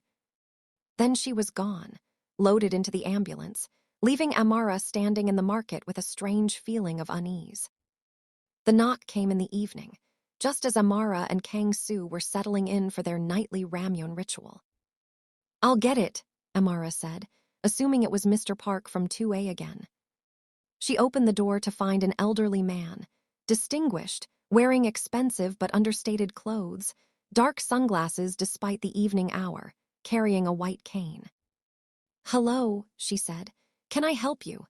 I'm looking for Ms. Amara Okafor, the man said in formal Korean. The woman who saved my wife 2 days ago in Namdaemun Market. Understanding dawned. Oh, yes, that's me. Please come in, though I should warn you it's a very small space. The man, whom she now recognized as blind, felt his way carefully through the door. Amara immediately moved to help, guiding him to their best sitting spot, an overturned crate with a cushion. Can I get you tea? She offered. Please don't trouble yourself. The man settled carefully, facing approximately where she stood. I'm Park D1. My wife Sunya told me what you did. You saved her life. I just helped her take her medication. While dozens of people recorded with their phones instead of helping, Mr. Park's voice was firm. You showed kindness when no one else would. That speaks to character. Kang Soo wheeled forward. Sir, your wife is recovering well, I hope. Yes, thank you. The doctors say if Ms. Amara hadn't acted so quickly, the heart episode could have been fatal. Mr. Park turned toward Kang Soo's voice. You must be the husband. Kang Soo, is it? Yes, sir. My wife tells me you're newlyweds. Just a few weeks, Amara confirmed, exchanging a glance with Kang Soo. Mr. Park was quiet for a moment, his sightless eyes behind dark glasses somehow still seeming to assess them. I wanted to thank you personally, he said finally, and to ask if there's anything we can do to repay your kindness. That's not necessary. Please indulge an old man. Mr. Park pulled out a photograph from his jacket pocket, handling it with the careful touch of someone who couldn't see it. "This is my son, Park Hyun-woo. He's a CEO, very successful, very wealthy. He's been looking for a wife." Not again, Amara thought with internal exasperation. "He could give you everything," Mr. Park continued. "Security, comfort, status. My wife mentioned you're living in modest circumstances. My son could change that." Amara looked at the photograph. The man in it was handsome, sharp suit, confident posture, commanding presence. The kind of man who belonged on magazine covers. The kind of man who'd never look twice at her if she wasn't useful to him somehow. "Your son is very handsome," she said diplomatically, handing the photo back. "But sir, I'm happily married. I love my husband. Even though he can't provide for you the way my son could." The question was direct, almost harsh. Beside her, Kang Soo stiffened. Hyun-woo felt the familiar shame of his deception, listening to his actual father pretend to be blind while insulting his disguised persona. "My husband provides everything that matters," Amara said. She moved to Kang Soo's wheelchair and took his hand. "Respect, kindness, partnership, love. But not money, not security." "Money doesn't keep you warm at night," Amara countered.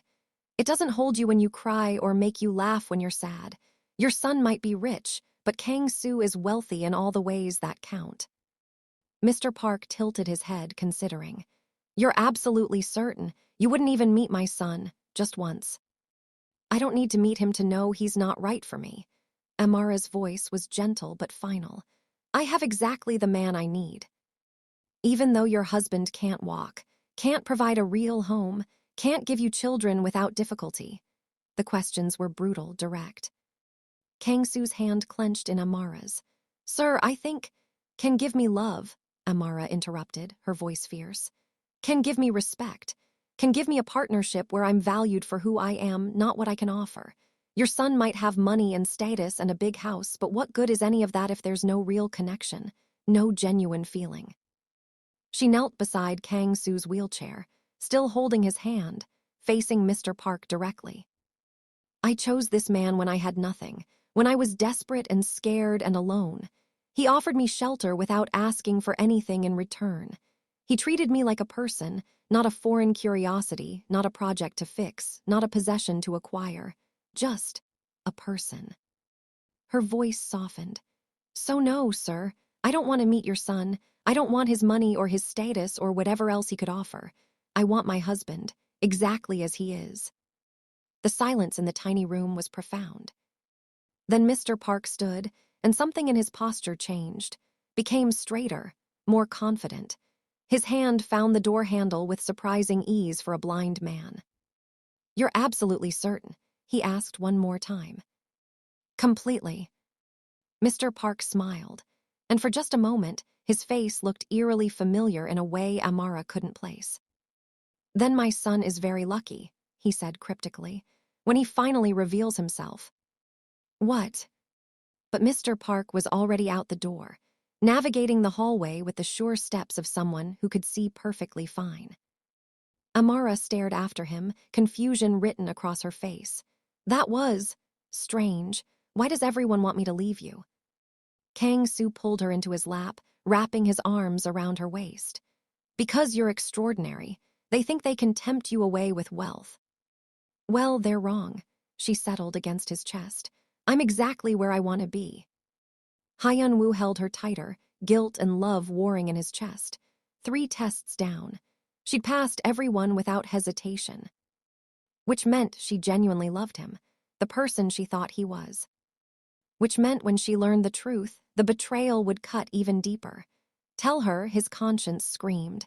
Tell her now before it's too late. But his mouth stayed closed and the lie continued. "She didn't even look at the photograph long enough to recognize you." Mrs. Park was laughing through tears, watching the surveillance footage for the 3rd time. "Just handed it right back." "Your son might be rich, but Kang Soo is wealthy in all the ways that count," Minjai quoted, dabbing at her eyes. "I'm getting that embroidered on a pillow." "Did you see her face when I asked about children?" Mr. Park said, pouring himself whiskey. She looked ready to fight me. For him, for a man she thinks is a disabled beggar. Jinho wasn't smiling. We need to stop. Now, 3 tests all passed definitively. She's genuine. She loves him. Continuing is just cruelty at this point. 2 more tests, Mrs. Park said firmly. We agreed on 5. That was before we saw. Junho gestured at the screen where Amara was now curled in Kang Soo's lap, both of them talking quietly. That, real love, not performance, not strategy, just love. Which is exactly why we need the final tests, Mr. Park said heavily. The first 3 tested her values. Could she be bought with money, contracts, family connections? She passed, but the last 2 tests are different. What do you mean? Minjai asked. The last 2 test her strength, Mrs. Park explained. Can she withstand public humiliation? Can she defend him against social pressure? Can she hold her head high when the world tells her she's making a mistake? And then, Mr. Park's voice was grim, can she forgive the deception when the truth comes out? The family fell silent. The slap, Minjai said quietly. That's my test, public humiliation in front of witnesses. You don't have to, Jinho said quickly. We can skip it. No, Minjai's jaw was set. If she's going to be part of this family, she needs to be able to handle the social pressure. The judgment, the racism, let's not pretend it won't come. A black woman married to a chaebol, Korean society will be vicious. So we're vicious first, Junho said bitterly. To prepare her. To test her, Mrs. Park corrected. There's a difference. They watched the screen, where Hyun-woo was now attempting to braid Amara's hair. Badly, with fingers that were supposedly damaged from a war injury, but were actually just unpracticed. Amara was laughing, patiently showing him again how to separate the sections. It was so domestic, so real, so them. One more thing, Mrs. Park said quietly.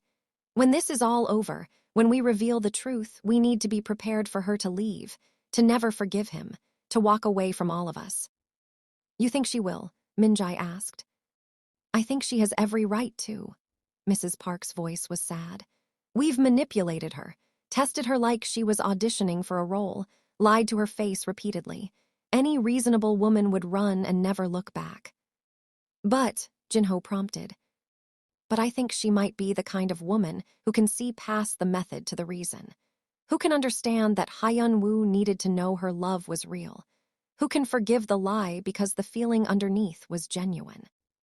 That's a lot to ask, Junho muttered. Yes, Mrs. Park agreed. It is, which is why these last 2 tests matter. Not to test her love, we already know that's real, but to test her strength, her resilience, her ability to weather storms. She stood, walking closer to the monitor. Because being married to Park Hyun-woo, being part of this family, means weathering many storms. Media attention, corporate politics, social judgment, racism, as Minjai pointed out, pressure from every direction. She turned to face her children. If Amara can't handle Minjai slapping her in a market, how will she handle what comes after? The photographers, the gossip blogs, the netizens commenting on every aspect of her appearance, her background, her suitability as a chaebol wife. The room was silent with the weight of truth. So we continue, Mrs. Park said firmly. One more test of strength, then the revelation. Then we see if love, real, genuine, tested love, can survive the truth. And if it can't, Minjai whispered. Then we pick up the pieces of our brother's broken heart, Jinho said grimly. Again. Amara convinced Kang Soo to come shopping with her. I can't navigate the market in this, he protested, gesturing at the wheelchair. So I'll push you. Come on, you need fresh air. You've been in that tiny room for days. He relented because Hyun-woo knew test 4 was scheduled for today. His sister Minjai would accidentally bump into them, create a public scene, test whether Amara could maintain her dignity under social pressure and direct attack. He'd argued against this test, had called Minjai last night begging her to cancel it. She might get hurt, he'd said. That's the point, Minjai had replied, not unkindly. We need to know she's strong enough for what's coming. For you, for this family, for everything. So now he sat in his wheelchair, legitimately hatting the thing at this point, as Amara pushed him through Mangwon Market's crowded walkways, chatting happily about the ingredients she was finding. Ooh, look at those peppers. Perfect for pepper soup. She stopped to examine produce, leaving him near a side alley. That's when Min-jae made her entrance. She came around the corner on her phone, designer bag swinging, clearly not watching where she was going, and walked straight into Kang Soo's wheelchair. The impact was real. The chair jolted. Hyun-woo had to act startled. "Watch where you're going," Min-jae shrieked immediately, stumbling back dramatically. Her coffee cup, strategically filled for this purpose, splashed across her designer coat. "I'm sorry," Kang Soo said immediately, playing his role. "You walked into me." "Are you saying this is my fault?" Min-jae's voice rose, drawing attention.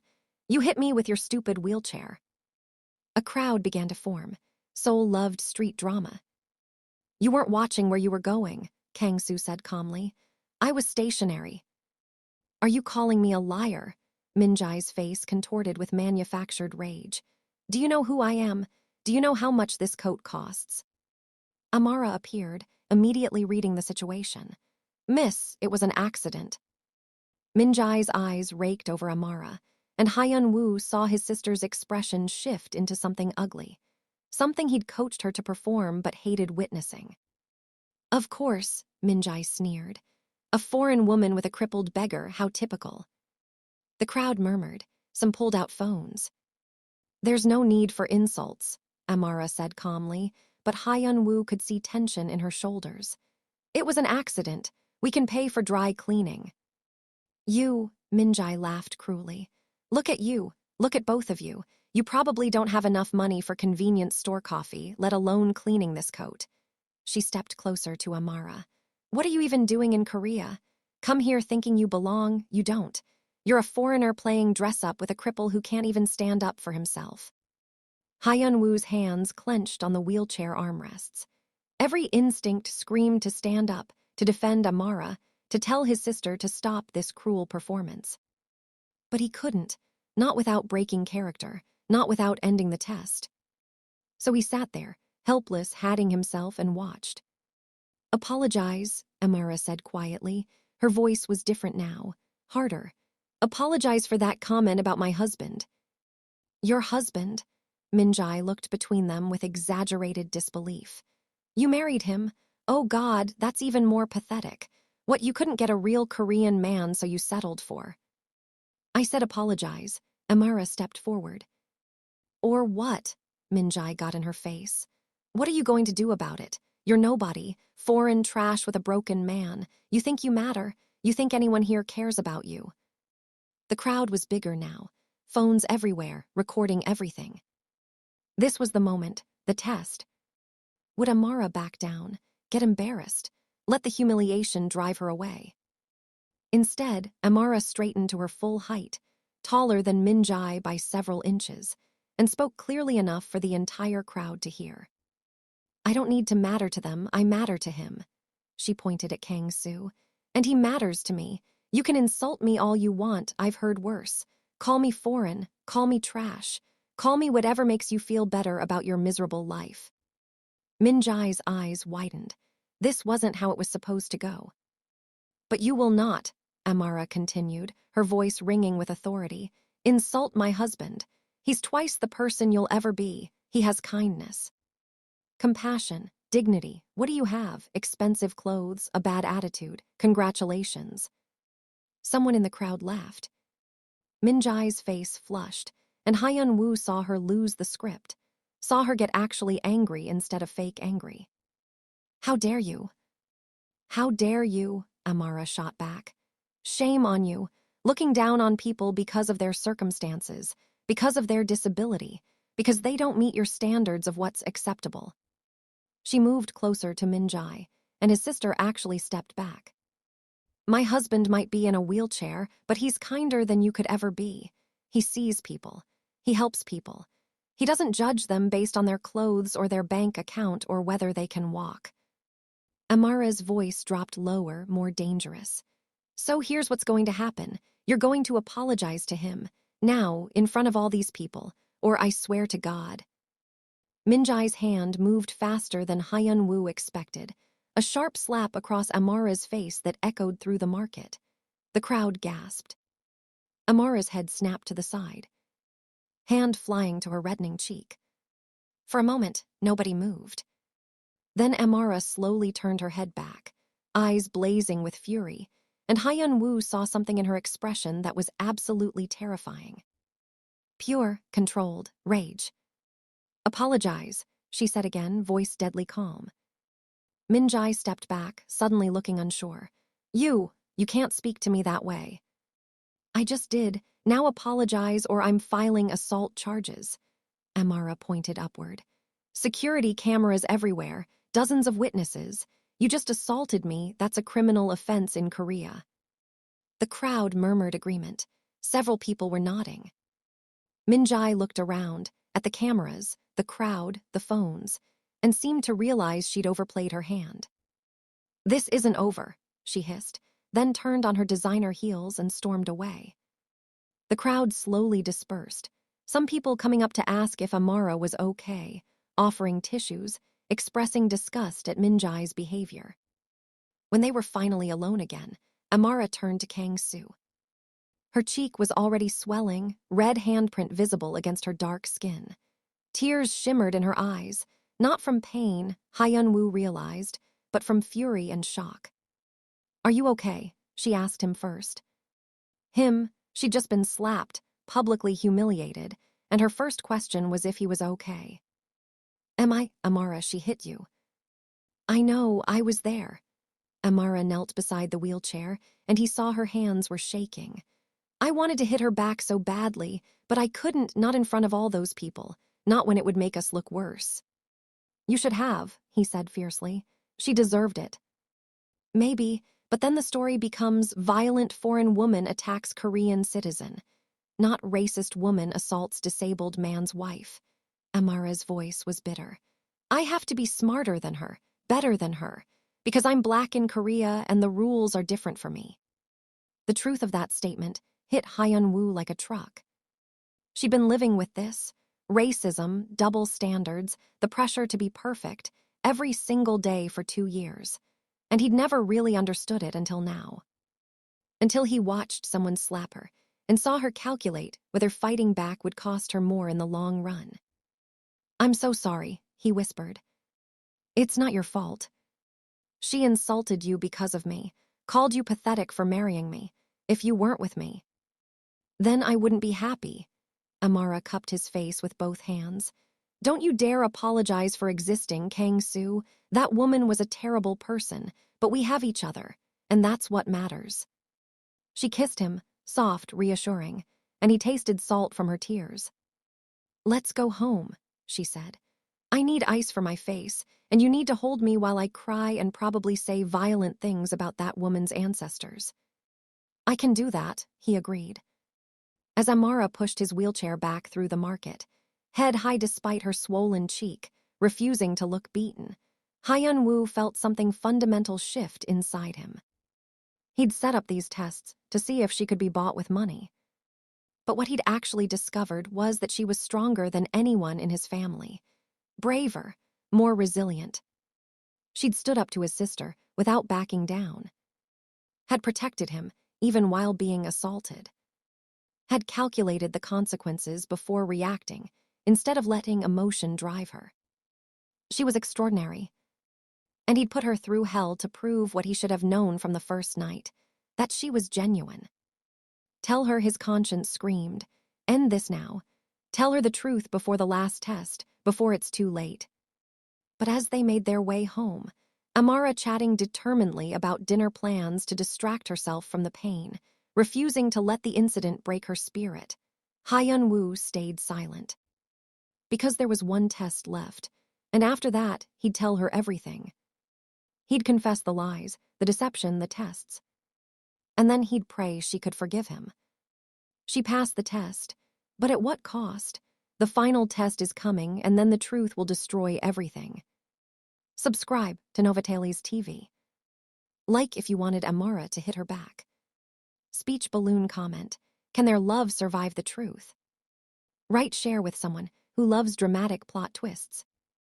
Next time, one more test, one more lie, and then everything comes crashing down. Look at me, Kang Soo said, turning her face toward his. Really look at me. She did, her brown eyes meeting his. I love you because the first night we met, you apologized for kissing me while running for your life, because you share your food even when you barely have enough, because you laugh at my terrible jokes and teach me about your culture and see me as a whole person instead of a wheelchair with a man attached. His thumb wiped away a tear on her unswollen cheek. I love you because you're strong without being hard, kind without being weak, proud without being arrogant. You stand up for yourself and for me and for what's right, even when it costs you. Kang Soo, and no, he interrupted, you didn't choose me because you were desperate. You chose me because I treated you with respect when no one else would. Because I saw you as Amara, not as foreign woman or potential acquisition. Just you. He pulled her closer, careful of her bruised face. As for me choosing you because you were available, Amara, you're the least available woman I've ever met. You have walls, standards, dignity. You don't let just anyone in. Then why do I feel like I let you in too fast? Her voice cracked. Because sometimes the right person comes at the wrong time, in the wrong way, and we have to decide if the connection is worth the chaos. They sat in silence, the ice pack dripping onto the floor between them. Is it worth it? Amara asked. The chaos. Hyun-woo's heart hammered. This was it, the moment of doubt his tests had created. The crack in her certainty that could destroy everything. Yes, he said with every ounce of conviction he had. You are worth every second of chaos, confusion, and uncertainty, because when I'm with you, everything else makes sense. Amara was quiet for a moment. Then, one more test. What? Tomorrow night, I'm taking you somewhere, and if you pass my test, then I'll believe we're meant to survive this. Her eyes were fierce despite the tears. Deal. Hyun-woo had no idea what she meant, but he nodded. Deal. What he didn't know was that Amara's test would change everything and bring them closer to the truth than either was ready for. Amara wouldn't tell him where they were going. It's a surprise, she said, helping him navigate his wheelchair down the external stairs. Trust me. Trust, that word felt heavier than it should. They took 2 buses, she insisted, despite him offering to call a car service, which would have been suspicious for a beggar. The journey took them to Itaewon, Seoul's international district. We're going to Calabar Kitchen, Amara announced. You're going to meet Joseph. Hyun-woo's stomach dropped. Joseph, the Nigerian restaurant owner who'd given Amara work, who Hyun-woo had secretly contacted to arrange that job opening. Why? He managed. Because Joseph is the closest thing I have to family in Seoul, she explained. And if we're going to be serious, if this is real, then you need to meet the people who matter to me. She wheeled him through the door, and a large Nigerian man looked up from behind the counter. Amara, Joseph's face split into a huge grin, and you brought the husband, finally. The restaurant was small but warm, colorful decorations, the smell of spices, Afrobeats playing. 3 other diners sat at various tables. Joseph, this is Kang Soo, Amara said, her voice full of affection. Kang Soo, this is Joseph. He saved my life when I had nowhere else to go. Joseph came around the counter and clasped Hyun-woo's hand firmly. The man who married our girl, I've heard so much about you. All good things, I hope, Hyun-woo replied, slipping into Kang Soo's slightly hesitant speech pattern. She said you're kind, that's all that matters. Joseph's eyes were assessing despite his warm smile. Come sit, I'll make you my special jollof rice on the house. As Joseph disappeared into the kitchen, Amara wheeled Kang Soo to a corner table. This is my test, she said.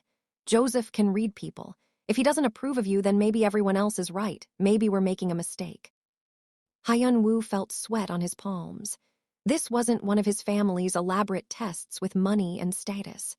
This was simpler and somehow more terrifying. A man who genuinely cared about Amara, judging whether he was good enough for her. Joseph returned with heaping plates of jollof rice, fried plantains, and grilled chicken.